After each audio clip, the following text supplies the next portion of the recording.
예수님은 유월절을 맞아 성전에서 성전을 청결하게 하심으로 말미암아 공생애를 시작하셨습니다. 그런 후에 예루살렘에 떠나지 아니하시고 8개월 동안 쭉 머무시면서 많은 기적을 행하시게 되는데 그로 말미암아 많은 사람들이 따르게 됩니다. 그런 와중에 니고데모라 하는 학자도 예수님을 찾아옵니다. 그의 관심사인 하나님의 나라에 대한 가르침을 받고 돌아갑니다. 오랜 세월 백성들은 하나님의 나라를 다시 세울 메시아가 오기를 간절히 기다리고 있습니다. 그런 때에 세례 요한이 요단강에 나타납니다. 백성들이 요단강에 몰려가서 세례 요한의 설교를 듣습니다.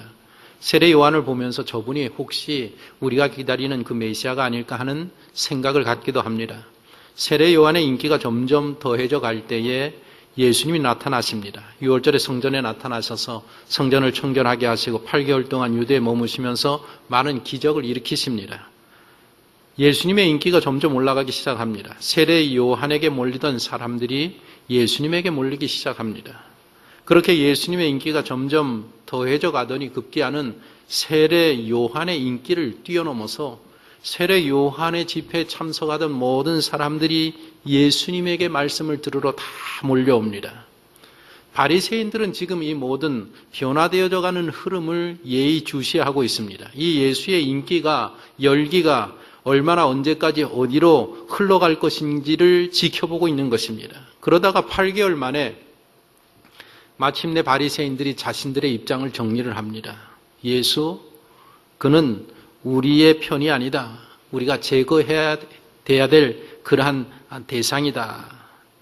예수님도 이런 바리새인들의 눈초리, 평, 태도를 다 파악하고 계셨습니다. 바리새인들이 돌아섰다라는 것을 아시고 위험이 다가온다라는 것을 아셨습니다. 예수님의 공생의 3년을 간단하게 정리하면 공생의 제1년은 모든 사람들이 예수님이 누구신가 호기심을 갖고 지켜보는 한 해였었습니다. 2년째는 예수님의 인기가 최고로 올라가고 있을 때 있고 또 최고로 반대도 심해졌던 곳이 때가 2년입니다. 그리고 제3년에는 우리가 잘 알다시피 예수님을 잡아 십자가에 못 박는 그런 해입니다. 예수님께서 바리새인들의 마음을 아시고 유다를 떠나십니다. 여기에 그냥 있으면 안 되겠다. 이제는 이 유대를 떠날 때가 되었다 생각하시고 유대에서의 사역을 마무리하시고 이제 고향 갈릴리로 돌아가시는 것입니다. 1절, 2절, 3절이 그런 내용입니다. 이스라엘은 세 지역으로 구분이 되어 있습니다. 남쪽은 유대 지역, 중간은 사마리아, 북쪽은 갈릴리 지역입니다. 예수님이 이전 시대부터 그렇게 유대, 사마리아, 갈릴리로 구분되어 있었습니다. 유대 예루살렘에 오신 지 8개월 만에 갈릴리로 돌아가십니다. 그러니까 4월에 오셨다가 12월 달이 되셔서 지금 돌아가고 있습니다. 남쪽 유다에서 북쪽 갈릴리로 가려고 하면 당연히 그 중간에 있는 사마리아 지역을 통과해야 합니다. 그러나 유대 사람들은 갈릴리로 오고 갈 때에 사마리아를 통과하지 않습니다. 갈릴리 사람들은 그렇지 않았습니다. 갈릴리 사람들은 유대적인 색깔이 강하지 않았기 때문에 그들은 예루살렘으로 오고 갈 때에 사마리아 지역을 통과하고 다녔습니다. 하지만 유대인들은 사마리아 지역을 통과하지 않고 빙 둘러서 다녔습니다. 시간이 많이 걸려도 멀리 돌아서 다녔습니다. 지역 감정이 심했기 때문입니다. 오늘 이 구절에 보면 유대인이 사마리아인과 상종하지 아니함이로라 그랬습니다. 상종하지 아니할 정도로 지역 감정이 좋지 않았습니다. 사마리아와 유대는 정서적으로나 종교적으로나 완전히 정치적으로나 이렇게 분리가 되어 있었습니다. 한때는 사마리아가 유대 사람들을 잡아서 노예로 판 적도 있다고 합니다. 유대 사람들이 새로운 달을 맞이해서 이제 절기를 지키기 위해서 예루살렘으로 향하는 순례객들이 있는데 이런 사람들을 사마리아 사람들이 골탕을 먹이기 위해서 그 당시에 세 달이 맞았다, 절기가 되었다 그러면 봉화를 올려서 그것을 알렸는데 이 사마리아 사람들이 골탕 먹이기 위해서 거짓 봉화를 올려서 하는 그런 일들도 있었다라는 것입니다. 유대인 쪽에서는 사마리아인에 대해서 누가 축복하고 축도를 하면 절대로 아멘을 해서는 안 된다. 그래서 그렇게 아멘을 못하도록 금했습니다. 사마리아와 사마리아인과의 모든 교제를 유대 사람들은 다 금지시켰습니다. 이방 사람들이 유대교로 개종하는 것은 허락해도 사마리아 사람들이 개종하는 것은 받아들이지 않았습니다. 이렇게 사마리아인에 대한 지역 감정과 인종차별이 얼마나 심했는지 모릅니다. 그렇게 된 역사적인 배경이 있습니다. 오늘 이 본문의 말씀에 대한 내용은 우리가 정확하게 해석해내려면 이런 배경을 좀 알 필요가 있는데, 솔로몬의 아들 르호보암 시대에 남과 북으로 우리나라처럼 갈렸습니다. 그리고 갈라진 후에 북쪽은 아수르 제국에 의해서 망합니다. 아수르 제국에 의해서 망할 때에 사르곤 2세라는 왕이 사마리아를 포위해서 함락을 합니다. 그리고 기념비를, 큰 승리를 했기 때문에 기념비를 세우는데 고고학자들이 그 기념비를 이렇게 발굴해냈습니다. 거기에 뭐라고 쓰여 있는가 하면 사마리아를 함락하고 27,290명을 사로잡아갔다라고 기록되어 있습니다. 그러니까 27,290명은 북이스라엘의 고위직에 있는 사람들을 의미합니다. 그 외에도 수많은 사람들을 잡아갔습니다. 그렇게 다 잡아가고 난 후에 북이스라엘의 수도가 사마리아인데 사마리아가 너무 텅텅 비니까 주변에 있는 바벨론 사람들 또 주변의 이방 사람들을 다 끌어다가 사마리아에 갖다 놓았습니다. 거기서 살게 만들었습니다. 그러면서 그 이방인들과 남아있던 북이스라엘 사람들과 이렇게 서로 피가 섞이면서 태어난 게 사마리아 사람입니다. 남쪽 유다도 바벨론 제국에 의해서 멸망을 합니다. 그런데 70년 만에 이제 포로에서 귀환을 해서 에스라 느헤미야가 주도가 되어서 예루살렘 성전을 재건합니다. 재건할 때에 북이스라엘의 이 사마리아 사람들이 우리도 그 성전 재건에 동참하겠다 했을 때에 남쪽 유다에서 거절합니다. 당신들은 피가 섞인 거룩하지 못한 자들이기 때문에 거룩한 성전을 짓는데 참여하지 못한다. 거절을 합니다.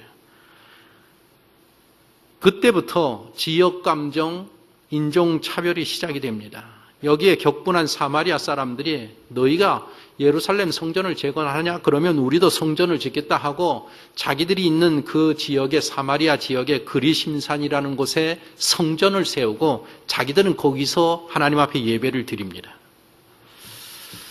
나중에 이 모든 두 개의 성전이 다 허물어져서 이제는 통곡의 벽만 있고 사마리아 성전은 완전히 폐허가 돼서 없어지고 말았습니다. 이렇게 유대인과 사마리아인 간의 지역감정, 인종차별이 역사적인 이런 배경을 가지고 있습니다. 이런 지역감정이 점점 심해져서 급기야는 사마리아 땅을 통과하지 아니하고 밟지 아니할 정도로 되었습니다. 그래서 예루살렘에서 갈릴리로 가려고 하면 그냥 쭉 올라가면 빨리 갈 수 있는데 그렇게 가지 아니하고 예루살렘에서 여리고로 갔다가 여리고에서 요단강을 건너서 이쪽 모압 지역 그쪽 아라바 길로 쭉 올라가서 다시 요단강을 건너서 갈릴리로 들어가는 굉장히 번거롭고 굉장히 먼 길을 돌아다녔습니다. 상종하지 못할 인간들이다. 그 땅은 밟지 못할 땅이다. 그런 생각을 가지고 있었기 때문에 그렇게 우회해서 걸어가는 것입니다. 그런데 예수님께서 지금 예루살렘에서 갈릴리로 올라가실 때에 사마리아 길을 통과해서 내가 가야 되겠다라고 결심을 합니다. 4절에 사마리아를 통과하여야 하겠는지라 그렇게 기록되어 있습니다. 이 말은 예수님께서 내가 이 사마리아 길을 반드시 통과해 가겠다라는 그런 굳은 의지를 표현하는 말입니다. 오늘날 이스라엘에서 엘 무크나라는 그 사마리아 평원이 있는데 이스라엘에서 이 엘 무크나보다 더 아름다운 평원은 없다라는 것입니다. 사마리아가 그렇게 아름다운 곳입니다. 그 평원에서 한 11km 지점에 높은 산이 서 있는데 그리심산과 에발산이 이렇게 같이 산맥을 이루면서 서 있습니다. 이 두 산의 이 골짜기를 이루는 것이 세겜 지역인데 그 세겜 지역에 바로 오늘 이 수가성이라는 성이 있습니다. 그 수가성에 많은 우물들이 있는데 특별히 야곱의 우물이라고 있습니다. 야곱의 우물은 야곱이 이제 그쪽에 와서 정착을 하면서 그 지역 사람들에게 그 땅을 사서 거기서 우물을 팠습니다. 석회석 안반을 뚫고 들어가서 그 깊이가 41m 정도 되는 우물을 팠습니다. 그 우물은 굉장히 역사적으로 중요하고 지역적으로 중요해서 거기가 기점으로 해서 가는 도로도 다 표시하는 아주 중요한 우물입니다. 우리가 사마리아 할 때는 중요한 도시가 어딘가 바로 세겜인데 그 세겜 안에 이 수가성이 있었고 야곱의 우물이 있었다라는 것입니다. 예수님께서 갈릴리로 돌아가실 때에 사마리아를 택하셔서 그 길을 취하신 이유가 있습니다. 제일 중요한 이유가 무엇인가? 유대인들에게 버림을 받고 유대인들이 통과하지도 않는, 그래서 하나님의 말씀이 전해지지 아니하는 그 땅에 복음을 전하기 위하여서 내가 반드시 이 길을 걸어가야 되겠다, 이 길을 통과해야 되겠다 하시고 가시는 것입니다. 전혀 예기치 않고 그냥 가다가 어떻게 수가성에 들려서 어떻게 물 길는 여인을 우연히 만난 것이 아니라 예수님께서는 이미 다 계획과 일정에 잡혀 있었던 것입니다. 이 수가성에 있는 여인뿐만 아니라 나중에 기록을 보면 예수님께서 사마리아에서 이틀을 유하십니다. 이틀 동안 사마리아 사람들에게 말씀을 전하심으로 많은 사람들이 예수님을 믿고 따라가게 됩니다. 이후에 오순절이 지나서 신약의 그 교회, 초대 교회가 선 다음에 빌립 같은 집사가 사마리아 지역에 가서 다시 열심히 전도해서 많은 사람들이 예수님을 믿게 되는 곳이 사마리아입니다. 그리고 예수님께서 승천하시기 전에 뭐라고 제자들에게 부탁합니까? 예루살렘과 유다와 사마리아와 땅끝까지 복음을 전하라고 말씀하십니다. 그렇게 사마리아를 중요한 곳으로 이미 예수님은 정하시고 계획을 가지고 계셨던 것입니다. 이렇게 사마리아에 하나님의 말씀이 들어가고 거룩한 빛이 비춰지고 구원받는 많은 사람들, 이미 택정함을 입은 많은 사람들이 구원함을 받아야 했습니다. 사마리아 사람들이 그대로 버려지는 것은 하나님의 뜻이 아니었었던 것입니다. 그런 하나님의 뜻을 아신 예수님께서 사마리아 사람들을 구원하시기 위해서 사마리아 땅으로 들어가시는 것입니다. 자료를 좀 준비했습니다. 우리 수가성에 대한 자료를 한번 좀 띄워주시면, 아직까지 거기 야곱의 우물에 정교회가 세워져서 그것이 지금 기념되고 있습니다. 이것은 그 성화로 그린 것인데 수가성의 그 야곱의 우물입니다. 그 다음 것들이요. 이게 지금 그 41m의 야곱의 우물입니다. 그 다음에 이건 성화고요. 그 다음에 성화요.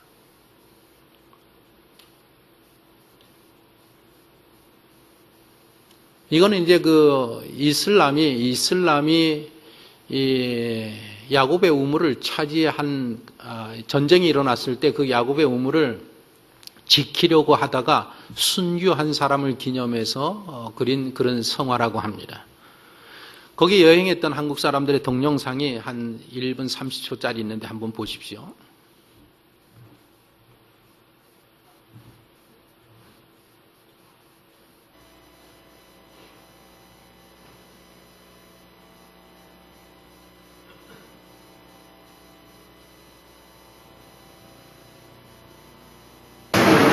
Church.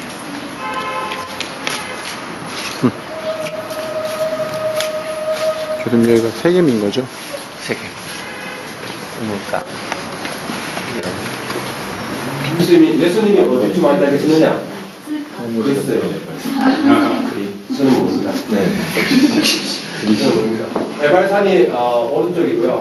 그리신산이 왼쪽입니다. 왜냐하면 방향이 자, 저는 강연 안 합니다. 여기 좀 앉아 계셨어요. 저쪽에 앉으세요.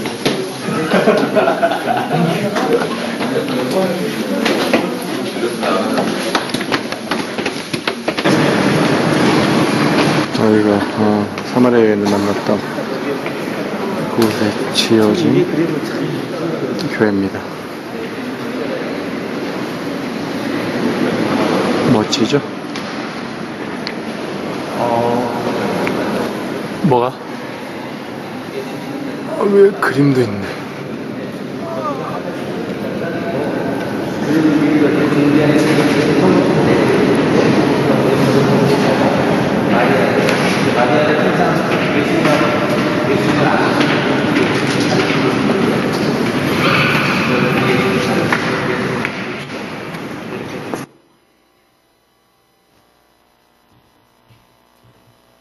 지금 보신 영상이 거기 이제 여행 갔던 한국 사람들 중에 여행객이 찍은 사진인데, 지금 예수님이 수가성에 들어가서 여인을 만났던 그 야곱의 우물, 거기를 기념해서 지금은 정교회가 세워져 있는 그런 그림입니다. 아까 그 반석 위에 파져 있던 그 야곱의 우물입니다. 바로. 지금 여기 사마리아 사람들에게 가장 큰 문제는 무엇보다도 예수님이 누구신가를 바로 아는 일입니다. 수가성 여인과 대화의 끝을 보면 이런 대화가 오갑니다. 25절에 여자가 이르되 메시아 곧 그리스도라 하는 이가 오실 줄을 내가 아노니 그가 오시면 모든 것을 우리에게 알려주시리다. 이 말에 대해서 예수님께서 지금 내게 말하는 내가 그니라 라고 대답을 하십니다. 당신이 메시아이심을 아주 명백하게 밝히셨습니다. 왜 이렇게 밝히셨느냐 하면 그 사람들이 오신 예수님을 메시아로 알고 바로 믿는 데서부터 구원의 신앙이 형성될 수 있기 때문입니다. 예수님께서 언제 예루살렘에서 떠나셨는지는 모르겠지만 사마리아 수가성에 도착한 시간이 6시쯤 되었다고 했습니다. 6시면 우리나라 시간으로 6시간을 더 더하면 12시 정오가 됩니다. 정오에 도착하신 예수님 피곤하셔서 우물 곁에 앉으시고 제자들은 이제 샌드위치나 도시락을 사러 마을로 들어갔습니다. 그 와중에 마을에서 한 여인이 우물로 나왔습니다. 한낮에 물길로 오는 사람은 없습니다. 그런데 이 여인은 남들이 자기를 만나면 수근거리는 거, 손가락질하는 거, 그런 것들이 느껴지는 까닭에 될 수 있는 대로 사람들을 피해서 조용한 시간에 물 기르러 나온 것입니다. 여기 우물에 온 이 여인에게 예수님께서 물 한 잔만 달라고 부탁하시지만은 거절당하십니다. 여인이 이렇게 말합니다. 유대인은 우리 사마리아 사람에게 말도 붙이지 않습니다. 도움을 청하지도 않습니다. 그런데 어떻게 선생님은 유대인으로서 제게 물을 달라고 부탁하실 수가 있습니까? 거절하는 것입니다. 물 한 잔 주고받기도 싫을 정도로 지역 감정이 심한 것입니다. 저는 이 장면을 이렇게 쭉 읽으면서 마치 우리가 비신자들을 만나서 복음을 전할 때 상황과 얼마나 비슷한가라는 생각이 듭니다. 구원의 복된 소식을 가지고 이렇게 전하면 얼마나 쌀쌀한 태도로 필요 없습니다. 필요 없는데 왜 자꾸만 이러십니까? 그런 뉘앙스하고 좀 비슷한 것 같습니다. 그런데 이 여인이 예수님을 딱 보았을 때 어떻게 유대인인 것을 알아볼 수 있었을까? 아마도 복장이 다르기 때문이었을 것이라고 생각을 합니다. 당시 사마리아 사람들의 옷술에는 파란색이 붙어 있었고 유대 사람들은 흰색이 붙은 옷을 입었다고 합니다. 그러니까 아마 그 옷술이 달랐기 때문에 알아볼 수도 있고 더 거기에다가 예수님을 이 여인이 보니까 벌써 예수님에게서 유대 랍비의 그 고귀한 품위가 느껴졌을 것이라고 우리가 추측할 수 있습니다. 우리가 사람을 보면 대충 이렇게 알지 않습니까? 수양을 많이 한 사람을 만나면 그 사람의 언사를 보면 모든 게 나타나는 것처럼 이 여인이 예수님을 대면할 때 벌써 그런 것들을 충분히 느꼈다라고 할 수 있습니다. 보기 좋게 거절당한 예수님께서 여인에게 뭐라고 말씀하시는가 하면 당신 지금 실수하는 거다. 만일 내가 하나님의 선물이라는 것이 당신이 무엇인지 알고 또 당신에게 물을 달라고 하는 내가 누구인지 알았더라고 하면 당신이 내게 청했을 것이다. 그러면 내가 당신에게 생수를 줄 것이다. 알아듣지 못하는 말을 합니다. 그러나 이상한 호기심이 생겨서 여인이 예수님에게 묻습니다. 제게 생수를 주시겠습니까? 지금 여기에 물 기르를 그릇이 하나도 없습니다. 이 샘물은 깊어서 이거 기로 올려야 합니다. 선생님께서 무슨 방법으로 저에게 생수를 주실 수 있다는 말씀입니까? 그러면서 또 이 여인이 뭐라고 말하는가 하면 이 우물은 우리 조상 야곱이 이 물을 마셨고 자기의 자손들도 마셨고 가축들도 다 이 물을 마셨습니다. 그리고 우리에게 이게 와서 그 조상 야곱에게 요셉에게 이것을 유산으로 넘기고 그 유산이 오늘날 우리들에게 전해져서 오늘 우리들이 이 야곱의 우물을 먹습니다. 당신이 이 생수 외에 이 우물 외에 다른 것을 줄 수 있습니까? 우리에게 얼마나 그 우물이 그 지역에 귀한 것입니까? 선생님이 우리 조상 야곱보다 더 위대한 사람입니까? 라고 이야기를 합니다. 그러니까 예수님께서 뭐라고 말씀하시는가 하면 이 물을 마시는 사람마다 다시 목마르지만 내가 주는 물을 먹는 자는 영원토록 목마르지 아니할 것이다. 내가 주는 물을 마시면 그 물이 그 사람 속에서 영생하도록 솟아나는 샘물이 될 것이다. 여인이 생각합니다. 저분이 갖고 있는 물을 마시면 다시는 목마르지 않게 된다고 하는데 그런 신비한 물이 있을까? 만약 저분이 그 물을 가지고 계시다고 하면 나도 그 물을 좀 얻어 먹어야 되겠다라는 생각을 가지고 선생님이 그런 물을 가지고 계시면 저에게도 좀 주십시오. 그래서 저도 다시는 평생 목마르지 아니하고 귀찮게 여기 물 기르러 오는 일도 하지 않도록 해 주십시오. 저에게도 그 생수를 좀 주십시오. 그랬더니 예수님께서 좋습니다. 내가 당신에게 그 생수를 주겠습니다. 그러나 조건이 있습니다. 먼저 당신의 남편을 좀 데리고 오십시오. 그러자 여인이 대답합니다. 저는 남편이 없습니다. 그렇습니다. 당신의 말이 맞습니다. 당신에게는 전에 남편이 5이 있었습니다. 그리고 지금 같이 살고 있는 사람도 당신 남편이 아니지 않습니까? 여자가 얼마나 놀랬겠습니까? 처음 보는 사람인데 어떻게 이런 산골에 사는 자신의 일을 다 알고 있을까? 그 다음부터 그 여인은 이 사람은 보통 분이 아니구나. 아마 틀림없이 이분은 하나님의 선지자일 것이다 라는 생각을 하면서 이때부터 대화의 내용이 달라지기 시작합니다. 육신적인 이야기에서 영적인 이야기로 바뀝니다.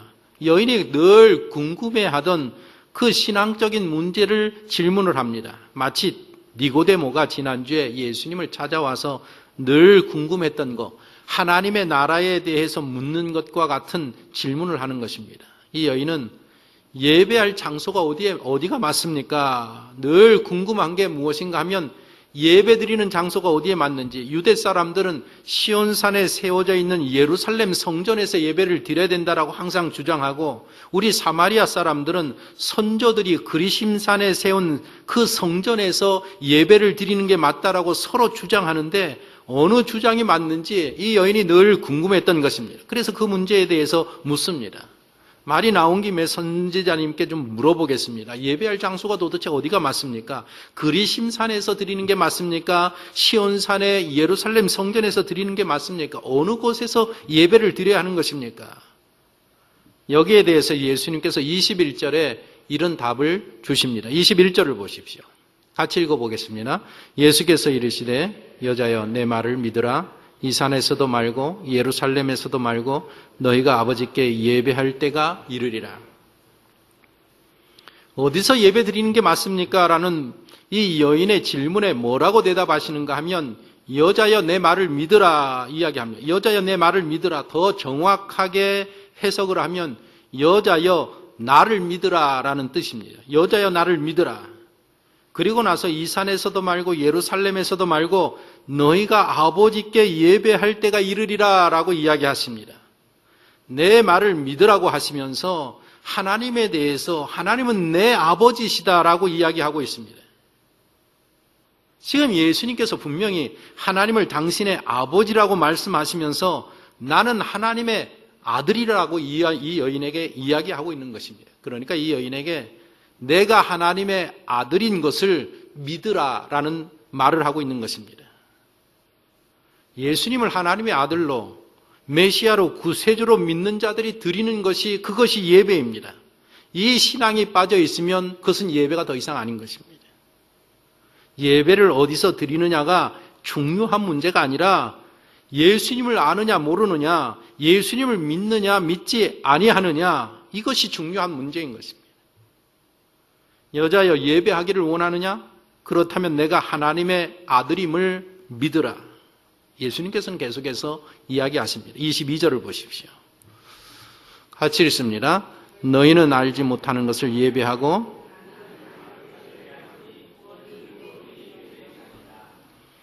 예수님께서 뭐라고 이 여인에게 이야기하는가 하면 사마리아인의 예배는 하나님을 알지 못하고 드리는 예배라는 것입니다. 하나님을 알지 못하고 그저 열정을 가지고 드리는 그런 예배에 불과하다. 열정을 잃지만 하나님을 알지 못하고 드리는 그런 예배이다.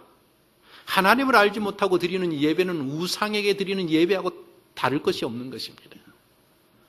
사마리아 사람들도 성경을 가지고 있는데 모세 오경을 가지고 있는데 자기들의 사마리아인의 모세 오경을 가지고 있습니다. 그래서 그들도 하나님에 대한 지식을 가지고 있는데 그 지식이 불완전하고 빈곤한 지식입니다.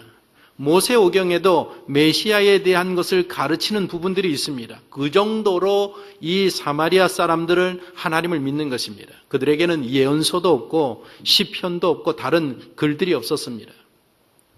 성경을 읽고 이해할 때에 그저 하나님을 잘 공경하면 된다. 그냥 하나님을 의지하고 사는 삶을 살면 된다라는 것이 그들의 신앙이었고 그들의 믿음이었었단 말입니다.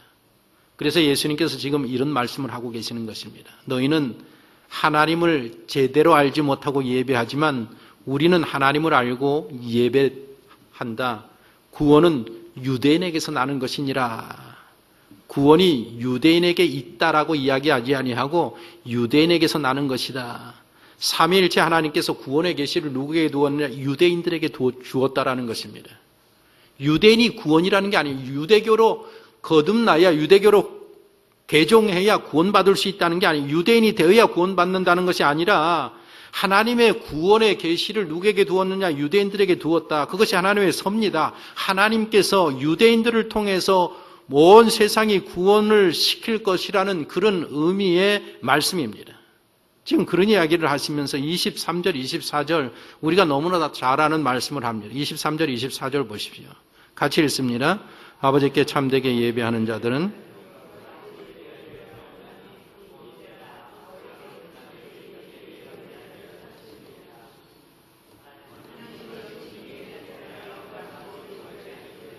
하나님은 영이시니 예배하는 자가 영과 진리로 예배할지니라. 우리가 너무나도 많이 듣는 말씀 아닙니까? 여기서 영이 무엇입니까? 영의 핵심은 성령입니다.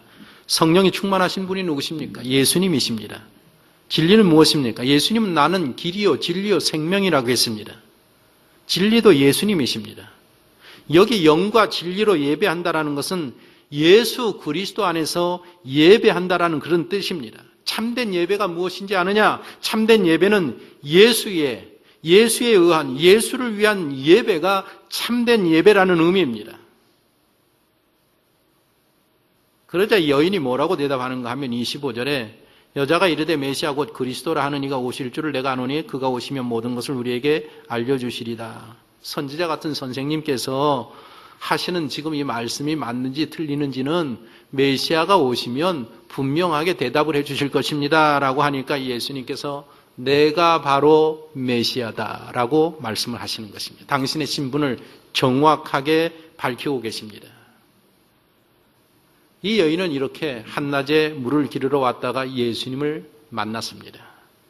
그녀의 인생을 구해줄 구세주를 만났습니다. 그녀에게 필요한 것은 정치적인 것도 아니고 경제적인 것도 아니고 전통도 아니고 남편도 아니고 우물도 아니었습니다. 그녀에게 필요한 것은 예수 그리스도, 새 생명을 주시고 새 인생을 주시는 예수님이셨습니다. 이 여인에게 줄 준비된 선물이 바로 예수님 당신이셨던 것입니다. 그래서 이 복된 여인은 그 선물을 마침내 받게 되었습니다.